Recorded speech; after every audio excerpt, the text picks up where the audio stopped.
And now I'm gonna show you guys a little something that I like to do when I'm in this position. So I'll try to come up kind of high with my knees and a heavy chest, okay? Then from here, I'm gonna circle my hand through his arm and just trap his arm behind me. So I'm starting to isolate that arm. I'll come up as high as I like, maybe as high as the height of his head with my knee, and trap that arm here, okay? From here, I can start to work a few different attacks, all right? The one I want you guys to work, probably from here, he's gonna start to work his hip escape at some point. And when he starts to work that one, he's probably gonna pick his head up off the ground. So my elbow's gonna come around his head, and we're gonna work to a guillotine choke here, okay? So from here, my other hand, as I come with my hips up, my other hand can connect either through his arm or without his arm.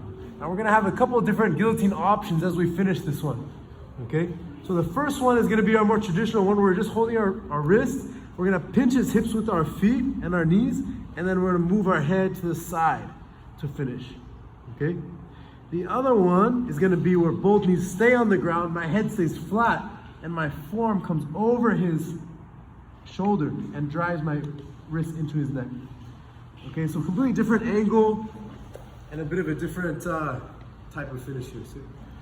So he's being defensive here. I'm just gonna come up as high as I can. My hand's gonna pummel through, putting his arm behind me. We can use that more later, okay, for some other attacks. But now that we have the one out of the way, we got a good base here for the bridge defense. He's probably gonna start working his hip escape on the other side. As he picks his head up, my elbow helps his head come up and circles around. Hide my hand under my stomach here, okay? As I suffocate my hand, my hips come up and I encounter my hand with counter my wrist with my other hand. So the first one, I turn to my side and I start to go. Okay, so this one is half neck crank, half choke. Remember, if he tries to roll me over here, I can still finish it from inside the guard, cross my legs, lean and stretch, okay?